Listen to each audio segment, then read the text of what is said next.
बिस्मिल्लाहिर्रहमानिर्रहीम। अस्सलाम वालेकुम स्टूडेंट्स। हम एनाटमी का लेक्चर स्टार्ट करने लगे हैं। हमारा नेक्स्ट टॉपिक है एनाटमी ऑफ रिस्पिरेशन सिस्टम। हमने मुख्तलिफ सिस्टम स्टार्ट किए हुए थे, जिसमें लास्ट टाइम हमने डाइजेस्टिव सिस्टम डिस्कस किया था। आज हमारे पास है एनाटमी ऑफ रिस्पिरेटरी सिस्टम, या हमारे पास रिस्पिरेशन सिस्टम है। जैसे कि नेम से शो है, रिस्पिरेशन सिस्टम, या हम उसको रिस्पिरेटरी सिस्टम भी कहते हैं, जिसमें बेसिकली एक्सचेंज ऑफ गैसेस होता है। गैसेस मीन जिसमें ऑक्सीजन गैस हम इनहेल करते हैं एंड देन कार्बन डाइऑक्साइड हम एक्सहेल करते हैं। मीन जब हम सांस लेते हैं, ऑक्सीजन हमारे अंदर जाती है, कार्बन डाइऑक्साइड को हम बाहर खारिज करते हैं। तो इस सिस्टम को हम, जिसमें एक्सचेंज ऑफ गैसेस होता है बेसिकली, उसको हम रिस्पिरेशन सिस्टम कहते हैं। सो हम एनाटॉमी में हम देखते हैं कि इसमें कौन कौन से इसके अंदर ऑर्गन है। ठीक है, रिस्पिरेटरी सिस्टम के। Respiratory system consist of the nose. इसमें सबसे पहले चीज जो है नोज, जिसको हम नेजल कैविटी भी कहते हैं। दूसरा इसका जो पार्ट है, ऑर्गन है, उसके अंदर फेरनेक्स। उसके बाद हमारे पास है लैरिंक्स। उसके बाद ट्रैकिया। उसके बाद ब्रोंकाई एंड लंग्स। ये हमारे पास मुख्तलिफ पार्ट्स हैं, मुख्तलिफ ऑर्गन है रिस्पिरेटरी सिस्टम के। From clinical point of view से अगर हम देखें तो इस पूरे हमारा जो रिस्पिरेटरी सिस्टम है ना, हम इसको दो पार्ट्स में डिवाइड कर देते हैं। एक हमारे पास आ जाता है, इसको हम बोलते हैं अपर रिस्पिरेटरी ट्रैक्ट। ठीक है, अपर रिस्पिरेटरी सिस्टम, और दूसरे को हम लोअर रिस्पिरेटरी सिस्टम। इसको हम दो पार्ट्स में डिवाइड कर लेंगे अगर हम क्लिनिकल पॉइंट ऑफ व्यू से देखते हैं तो।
ठीक है, तो ये हमारे पास है क्लिनिकल पॉइंट ऑफ व्यू से अगर हम बात करते हैं तो हमारा जो टोटल रिस्पिरेटरी सिस्टम है, उसको हम दो पार्ट्स में डिवाइड कर देते हैं।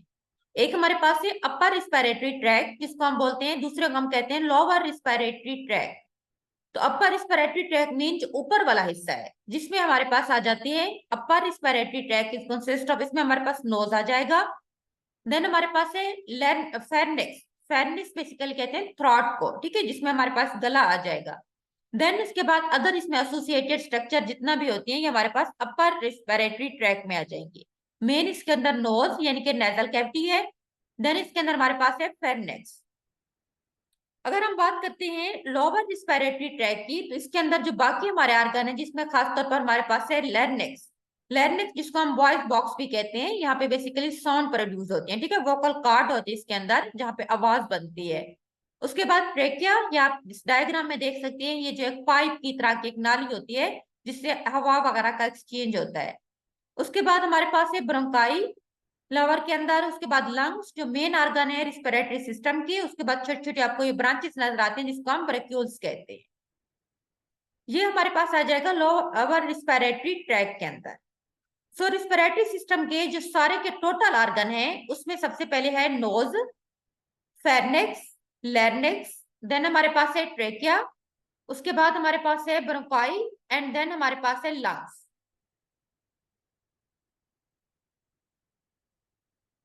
ठीक है, ये सारे हमारे पास आ जाएंगे रिस्पिरेटरी सिस्टम के मुख्तलिफ ऑर्गन है। ये आप इधर देख सकते हैं, ये सबसे पहले लैरिंक्स, इस तरह की इसकी शेप बनी होती है ये हमारे पास, जिसे हम जो है ना वॉइस बॉक्स भी कहते हैं। उसके बाद ये वाली आपको पाइप की तरह जो एक नाली नजर आती है, ये हमारे पास बेसिकली ट्रैकिया है।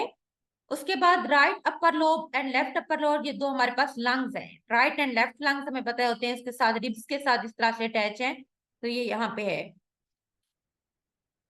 इसमें हम बारी बारी सबको डिस्कस करते हैं। सबसे पहले हम देखते हैं लैरिंक्स क्या है। लैरिंक्स जिसको हम वॉइस बॉक्स भी कहते हैं। Larynx lie in the front of lowest part of the pharynx. Pharynx के सबसे नीचे जो पार्ट स्टार्ट होता है उसको हम लैरिंक्स बोलते हैं या वॉइस बॉक्स कहते हैं। It is the upper prominent part of the wind pipe. Wind pipe वही ट्रैकिया को वाइंड पाइप भी कहते हैं, ठीक है। एंड ओपन इनटू ट्रैकिया, उसके सबसे ऊपर में होता है वाइंड पाइप। मीन एक पाइप की तरह के हमारे पास जो नाली होती है ये उससे ऊपर होता है एंड देन ये नीचे जाके ट्रैकिया में ओपन होता है। Larynx has many cartilage. Larynx के अंदर क्या होते हैं? कार्टिलेज, बेसिकली बोन्स की तरह होते हैं लेकिन सॉफ्ट होता है बहुत ज्यादा। तो लैरिंक्स के अंदर बहुत सारे कार्टिलेज होते हैं। Largest of these is thyroid cartilage. इनमें सबसे बड़ा क्या है? थायराइड कार्टिलेज है, जिसमें थायराइड ग्लैंड्स बेसिकली बनते हैं।